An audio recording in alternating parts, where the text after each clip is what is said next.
And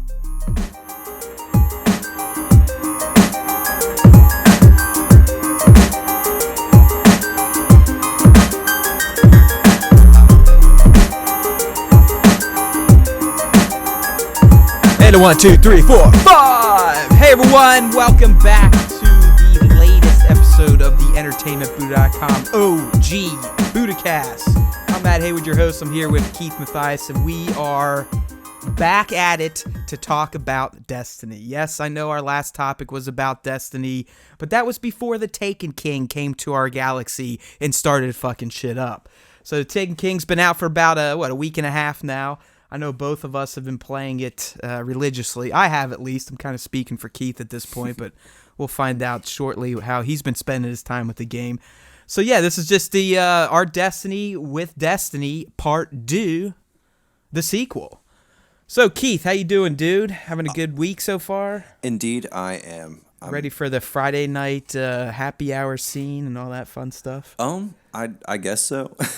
Yeah, you going to take pictures anywhere? No, actually, I'm probably gonna be in tonight. My band we're playing a show on Monday night, so I have to like prep and stuff for class on Tuesday. Before that, so I'm trying to like sacrifice my Friday night maybe to go out and party and play some music on Monday. Got ya. Yeah. Got ya. I didn't know you were in a band. What do you play? Well, I slap at the 5-string bass. All right. And we play some funky death metal, black metal type stuff. Rock on, dude. It's pretty awesome.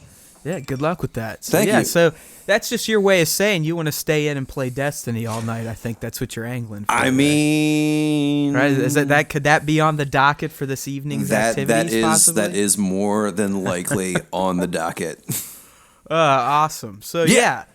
Well, let's get to it, dude. Yeah, man. So where we left off before, we kind of did a retrospective of our first year with Destiny, and I was obviously much more negative about it. I mean, I played the first 6 weeks or whatever, enjoyed it at first, but then once, you hit the magical level 20 and you had to start doing the light system, it really kind of burned my ass. And just the whole fact with no guaranteed loot drops, repetitiveness, this, that, and the other thing, I essentially ripped it out of my console and forgot about it until Bungie announced the Taken King and some of the changes coming to it. So that kind of turned us around, or me around at least. So I went into the Taken King trying to maintain a positive attitude towards Destiny. Because like I said before, I did kind of feel like a loser because I didn't love Destiny like so many of my friends have embraced it. That's probably a personality disorder on my end, some shortcoming in my life, but I really did. I felt like, damn, I'm going to miss out on the next WoW, and this one's actually an FPS, something I could get into, but I just didn't like the gameplay. I abandoned it. But now I'm back. The Taken King's here. Long live Oryx. So, yeah, I've been playing it the past week and a half, religiously, every night. I mean, it's just short spurts, an hour, 2 hours at most. I think the last time I looked at the app, and yes, I have downloaded the app to my phone. That's how serious I am about Destiny now. I've only logged about 8 hours in a week and a half, which I would probably consider to be light for certain Destiny players. I mean, how much time do you usually dump into it a week, Keith, if you care to divulge? God.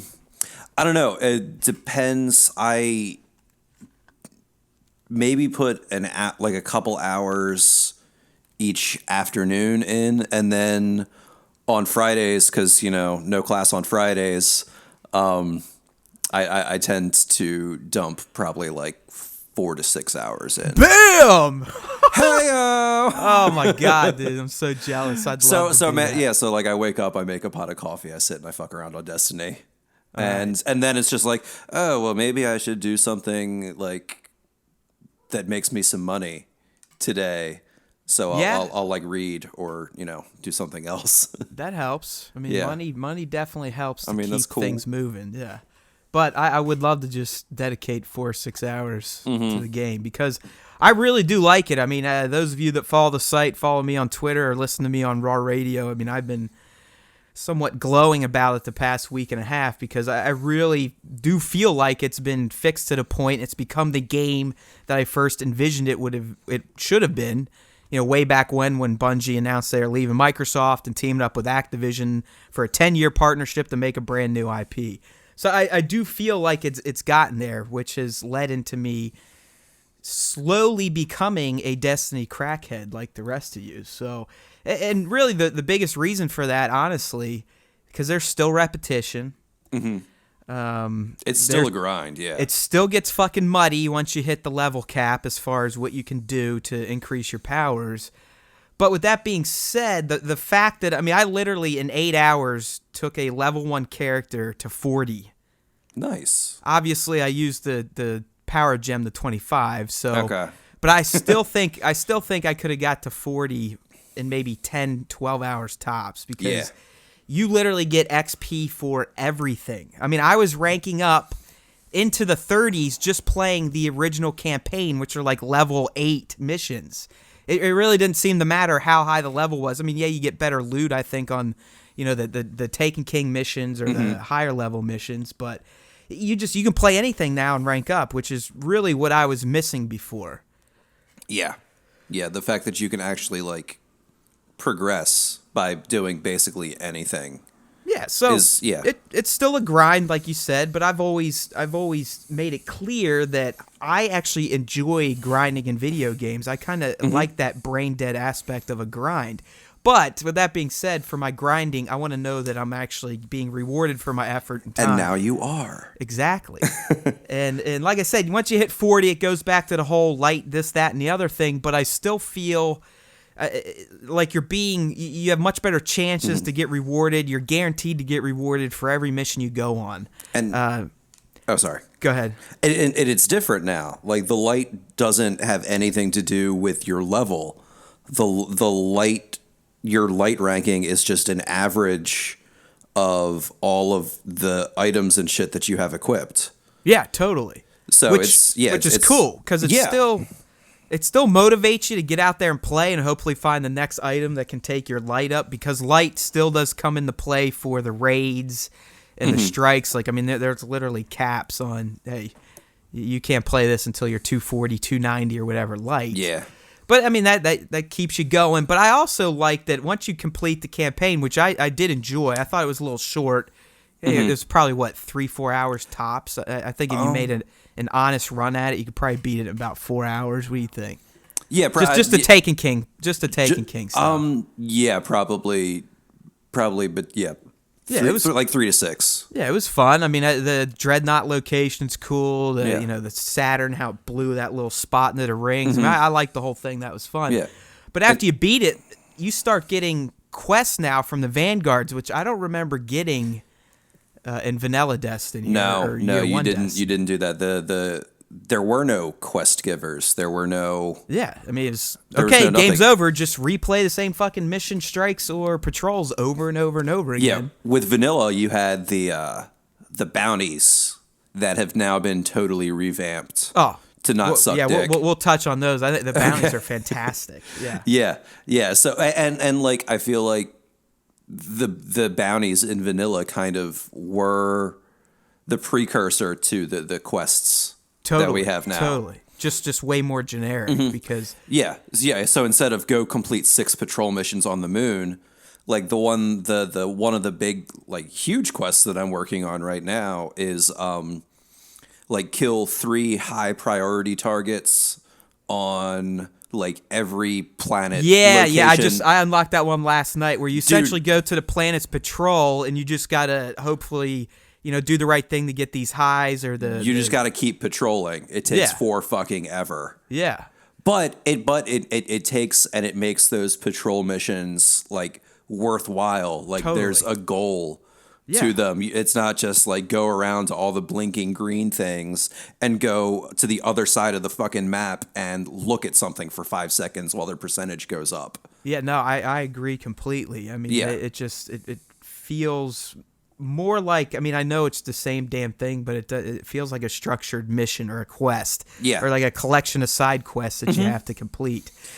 And having and I know it's like the tiniest little detail, but having that actually come from the characters in the tower, like having like doing something directly for Cade feels exactly. it feels more authentically MMO. Like I mean, or more traditionally something that you would find in an MMO. Like actually having quest givers who are telling you to go do I mean, stuff. you feel like you are somebody now. Like you're working for the this greater good. You're not just on your own doing your own shit, repeating the same missions over and over. Yeah. You're accomplishing objectives for the big guys. You know, the Vanguard, and then what's the other asshole that wears the mask up in the Crucible? Yeah, not Crucible. He's kind of like the de facto leader that talks to the Traveler and shit like that. Oh, the speaker. Yeah, that guy. Yeah, that dude. Asshole. Yeah, so yeah, I mean, you almost feel like the world is a bit more alive on the tower. Yeah, at least. absolutely. Like you've got Eris Morn, she's got quests. You got the 3 Vanguards for the factions have quests. Even the gun seller now, like I think it's every Tuesday he can give you these gun challenges to go complete. Oh yeah.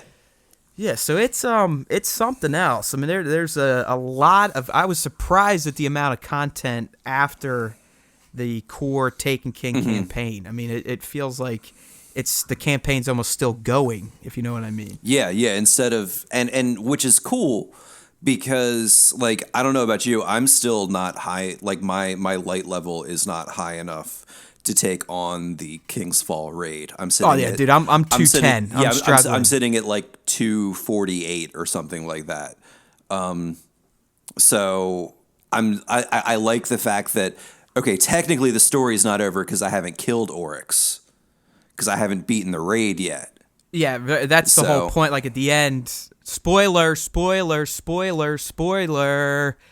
So when you do defeat Oryx in the campaign part, he kind of sucks himself into, I'm assuming, like another dimension, or he teleports somewhere with that white orb, and then with King's Fall, you actually go to his place to kill him. Okay. So did you see they announced the first team to beat it? I think it was yesterday or 2 days ago. Yeah, it was a little while back. Yeah, it was like a collection of all game developer pros. I mean, it wasn't even regular people. But no, like I said, I'm bought into Destiny now. I want to relive all the stuff I missed from last year because I think it's going to be obviously better this time around. I mean, I haven't even done the Vault of Glass. Neither have I, man. I'm so freaking stoked to do it. So and that's the one thing that still bums me out, that I don't understand why they don't have a matchmaking system for the raids. Right. What I mean, what is the thinking behind that? Honestly, I don't have a clue. I've been trying to think of their reasonings, and I can't justify any. I mean, it makes no sense that we have to actually go on Bungie forums or other user communities have popped up just to help Destiny players find people to raid with.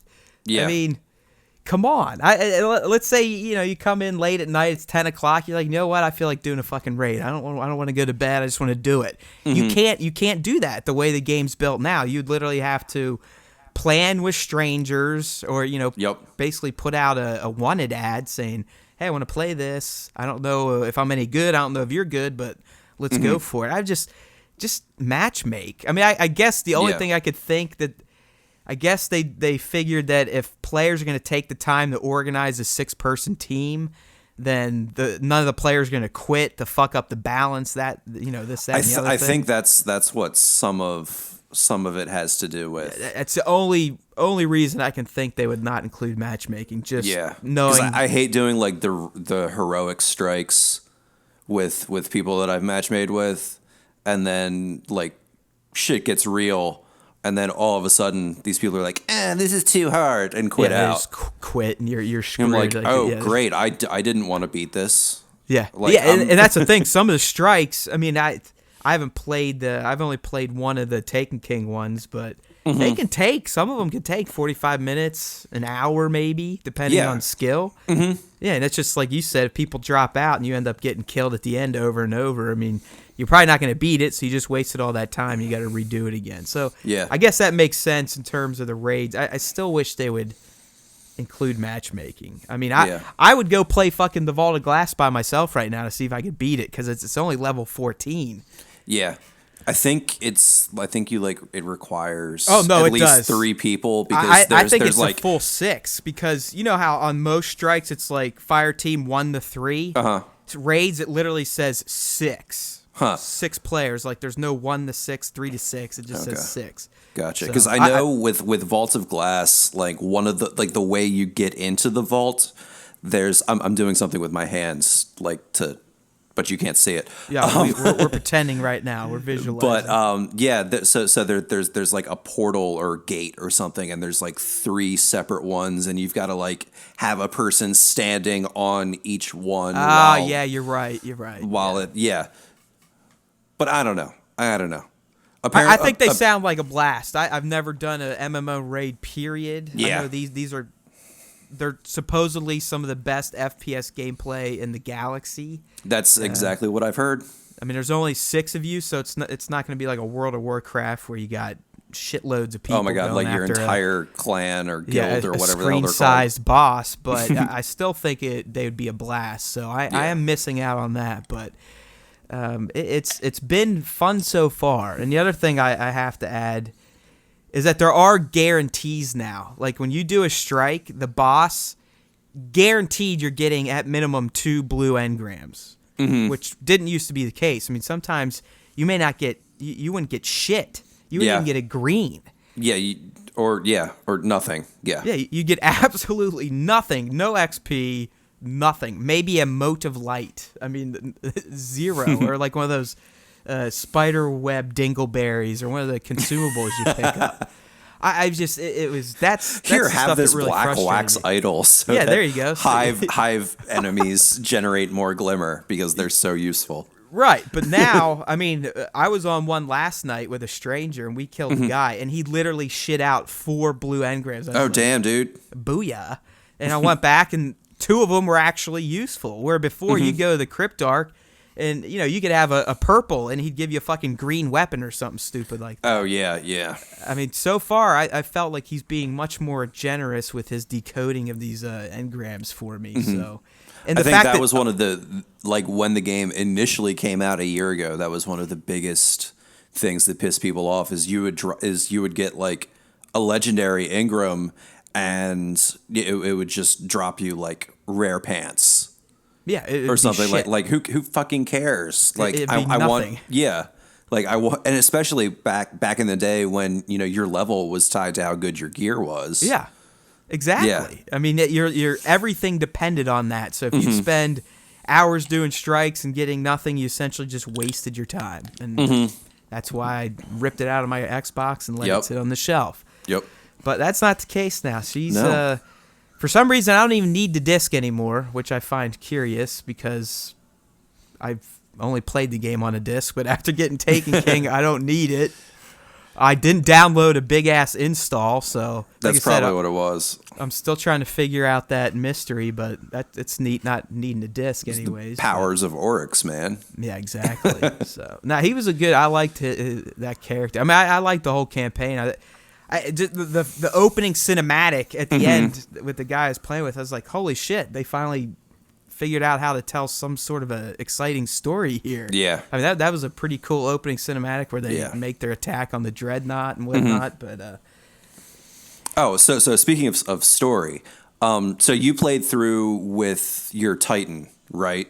Oh, yeah, dude. Okay. I want to touch on that a little bit after, but go ahead. Hell yeah. Okay, so I only have played through the Taken King story with my hunter. And did as you were going through, who was the main like NPC player that was talking to you during the whole thing? Was it like your Titan Vanguard dude, or was it was Cade 6, the hunter Vanguard? It was a Titan, and Okay. he led me. Like, I'm assuming you two had a single player only mission that you had to go to actually get the new power, right? Okay, me too. 'Cause they like took me to this. I think it was an area on Venus where the Sunbreaker clan of Guardians hold themselves up, and I had to go speak to the last remaining female Super Titan Sunbreaker. Okay. And she like put me through a challenge, and that's when I got the fucking hammer. And Neat. That's cool. easily, I think, the best subclass in the entire game. I mean, from what I've experienced coming up against them in Crucible, hells to the yeah. I mean, I have yet to play a Crucible match. That's not my deal, even though I know that's a real good place to farm legendary marks at this point in time. Yeah. But dude, I mean, they're gonna have to probably nerf that fucking special because it's gonna happen eventually. It's OP as a motherfucker, even Yeah. in the campaign. I mean, dude, there's nothing like busting that hammer out like Thor, and just in a huge crowd of like Cabal, those big hulking tank-like guys, and just like boo, boo, boo, throwing at them like they're fucking blowing up, one-shot deaths. I mean, it is fantastic. Yeah. Fantastic. And so that leads into my other point. You know, one of the discussion points we had the last time was, you know, should Matt fucking scrap his 2600 that he had probably 35, 40 hours in and just start new with a Titan? And the reason I wanted to go Titan was solely because I got to play the Titan at E3 and got to use the hammer. I was like, this is awesome. And I did end up doing that. I wrote a whole big editorial on it why I suggest anyone that was like me and kind of avoided Destiny the past year should just start fresh, because the game it's an entirely new experience. Plus, if you fucked up with your class before, you kind of have this chance to do it again fresh and actually relive the whole game, which I've been doing and I've loved. But that Sunbreaker is just it's radical. I mean, Yeah. it is badass. I truly do feel like I'm the most powerful person on the map at any given time when my yellow bar fills up. Word. So, Yeah, I've been underwhelmed with the new Hunter Super, the shadow shot bow. Okay, isn't it kind of like one of the Hunter moves in Evolve where you can kind of tie an enemy down, or am I making shit up? Yes. Okay. So you shoot out this bow thing, and it creates this tether where any enemies that walk near it are caught in it, and they can't really do much of anything.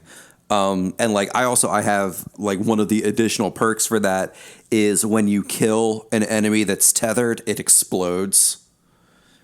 So like I shoot my thing into a big crowd, and there's like 8 gajillion things that are tied down. You shoot one of them, you get credit for all that then. Yeah, right? and it explodes, and they all die. Got ya. It's like, okay, that's kind of cool. But other than that, it's actually kind of bullshit. Like, especially when you compare it with the Blade Dancer and the Gunslinger subclasses, whose supers were just so powerful. They're so good. Someone that's played, I mean, I wouldn't consider you super hardcore, but someone that's played the past year or whatever. With your subclasses, do you find yourself rotating them, or do you pick the one you love and just fucking ride it out? I don't know, because I started with just the Gunslinger because that was sort of the default. Right. And I just rolled through and finished everything up. Like, I just finished out that subclass. And then I just finished out the Blade Dancer subclass. And, like, I finished out the Blade Dancer right before Taken King came out. So it's just like, oh, well, I guess it's time to just finish out. So yeah, you had an easy choice then, because Yeah. But I don't know. I kind of pick the one that I like most and stick with it. Although honestly, there are things about each one that I definitely dig.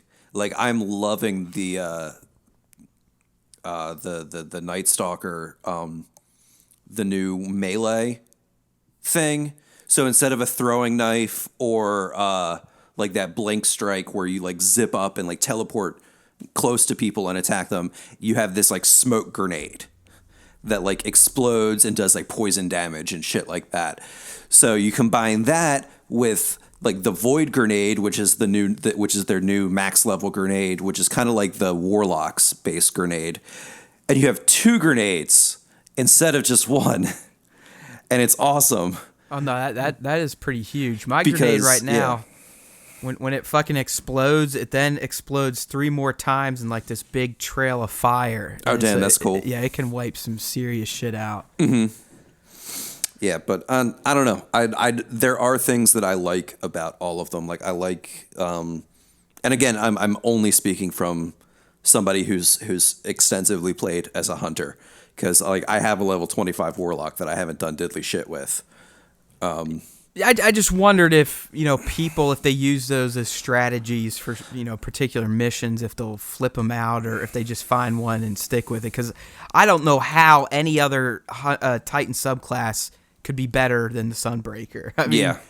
his first one that I started out with before I got Sunbreaker, I mean, it's powerful, but you need to get in close with people and he just kind of jumps up and punches. I haven't even touched the other subclass because as soon as I got Sunbreaker, I've just lived there. So Right.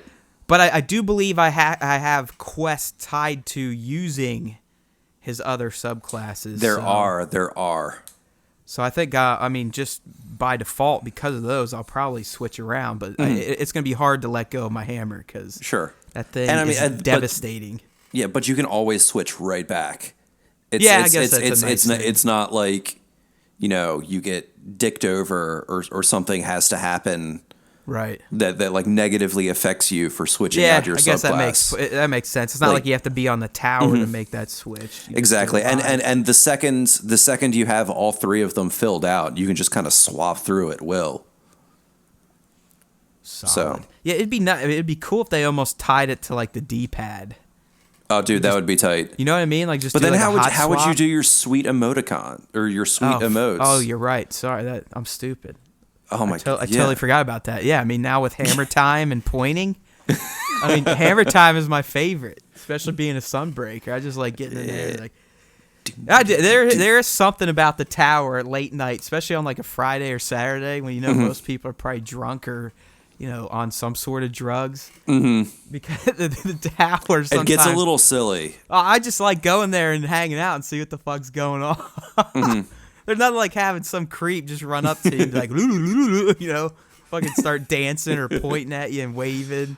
Yeah. The people I was with, we were trying to see if we could jump on each other's heads and stack each other up, and we actually like attracted a crowd watching us. It's fun. I'm kind of looking forward to that tonight after a few cold ones at Buffalo Wild Wings. Nice.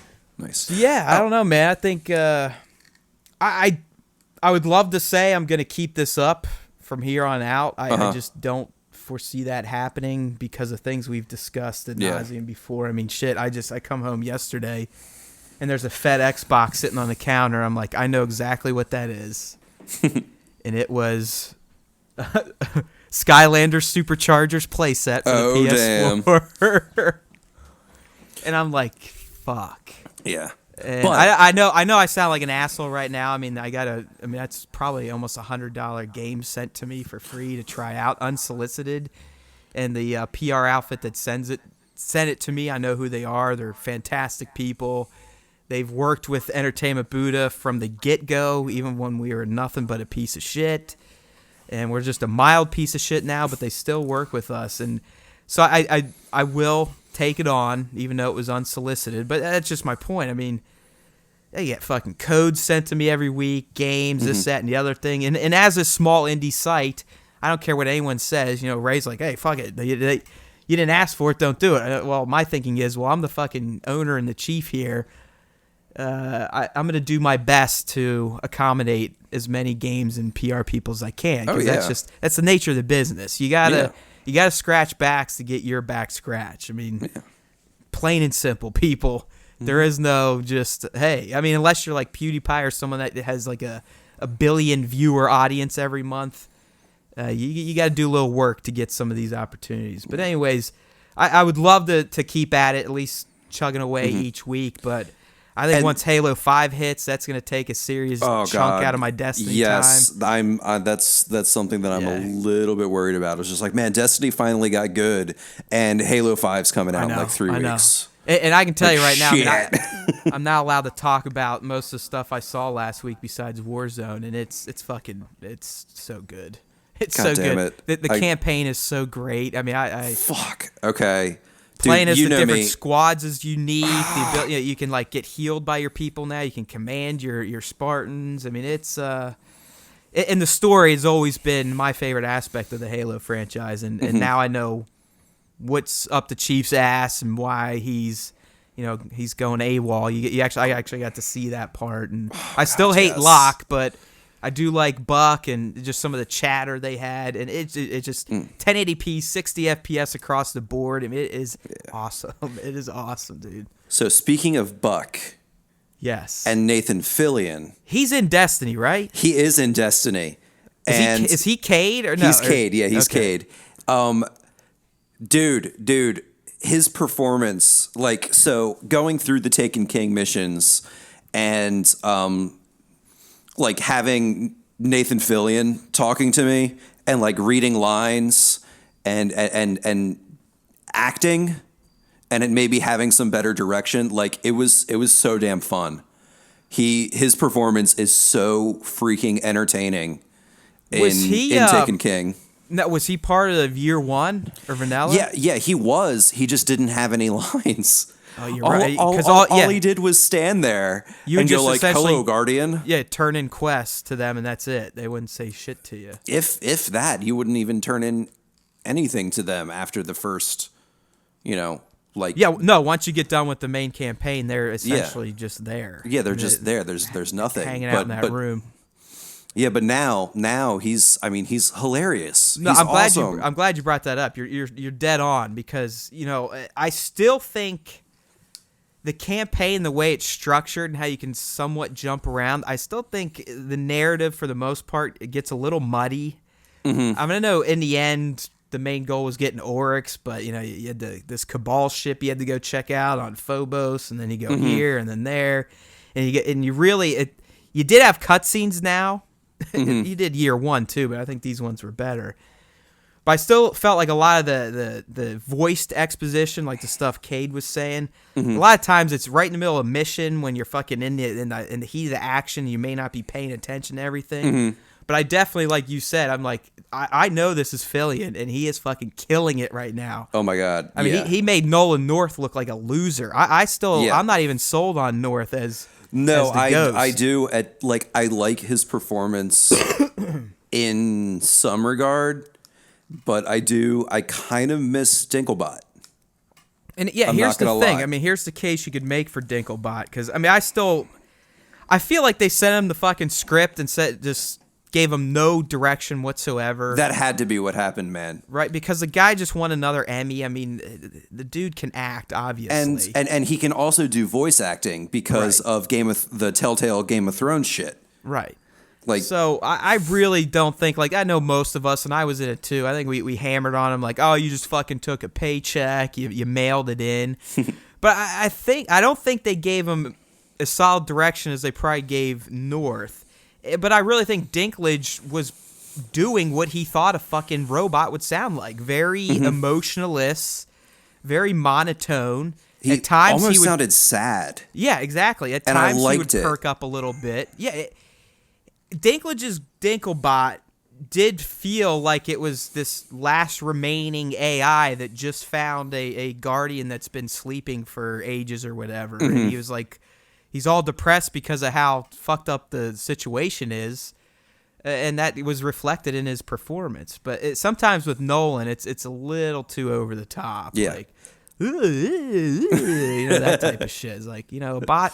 I feel like a bot's They a brought bot. a tag to a gunfight. Yeah. Why would they do that? Yeah, there you go, right there. That line is exactly what I had in mind.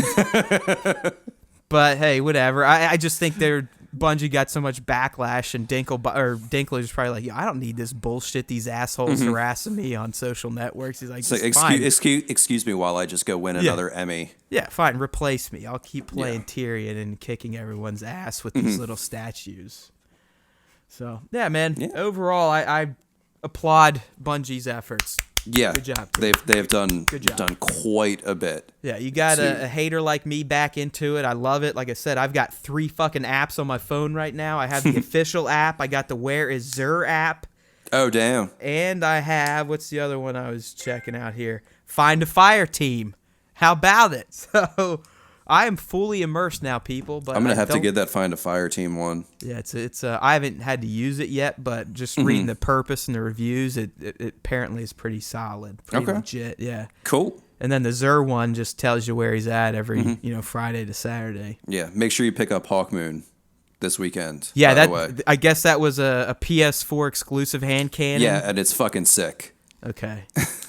Because I actually have Strange Coins. Last weekend, because I didn't play all last year, I didn't have enough Strange Coins to get anything. So this weekend I should be locked and loaded. And yeah, you need 23 of them. It is. I'm feeling what it's like to be a Destiny community member. I mean, you got Fridays to look forward to. I get Tuesdays like the big weekly reset for the heroic strike, the heroic quest mission. And I can see why a lot of you people you stuck with it because it's like hey, Bungie put out the latest update. Zer's gonna have these weapons, or there's a secret mission on the heroic quest this time where you get the super duper rifle if you find it. I mean, I'm getting it now. I'm feeling it. I think I'm in it, and I'm in it to win it. But I just don't know how long I'll be able to dedicate every night to the game because there is still Mighty Heroes to be played. Yes, I was going to shoehorn a mention in because I've done it every cast since last year.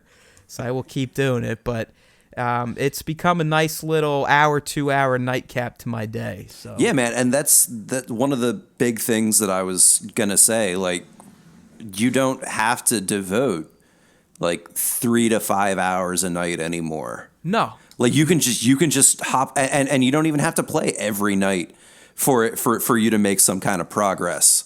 Like, you can play once or twice a week for just a couple hours, and you can still be moving forward, and that you couldn't do that in year one. Oh, to that point. So last Friday, I'm playing with my buddy who diehard. I mean, he played all year one. I think he's done most of the raids, this, that, and the other thing. He was like a 37 or 38 when we partnered up. I was a 28. And just with it, after one night of playing together, I jumped from a 28 to a 34. And the whole time he was just sitting there going like, you fucking piece of shit. He's like, you know how long it took me to get to 34? And I was getting this, that, and the other drop-offs. And he's just going, man, I really did fucking waste my time last year. I was like, hey, now no one's half the battle. But I'm here and I'm living it, and I'm living the good Destiny life now. Yeah, so. man.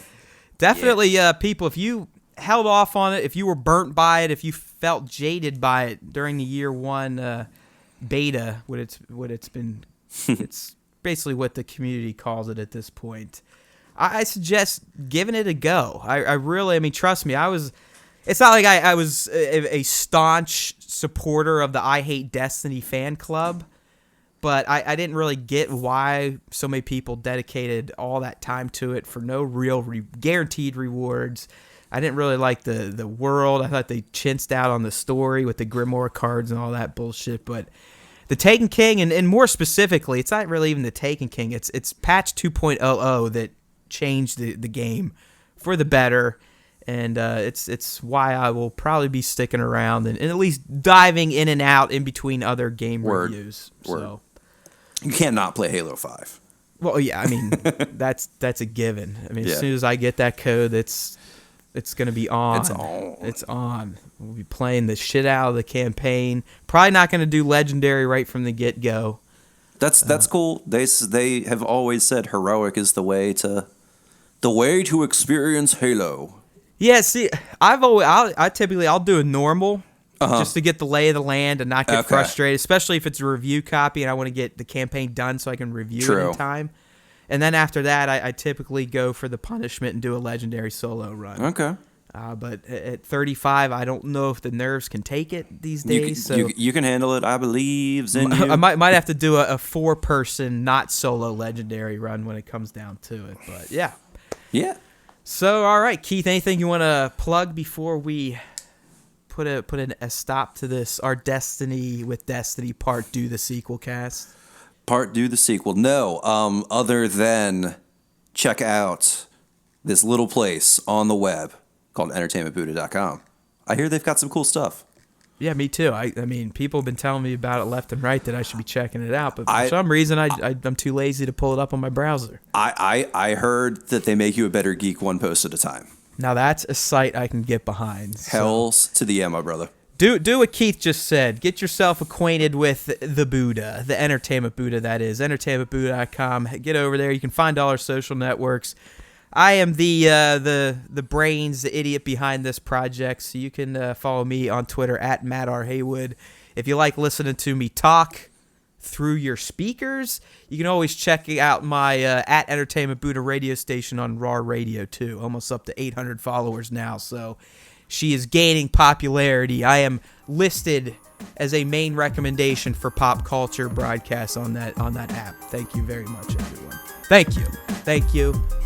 That's why I'm the Entertainment Buddha. Now I'm gonna get off my high horse and take my pompous ass to the bar. So it's been real, everyone. Thanks for listening.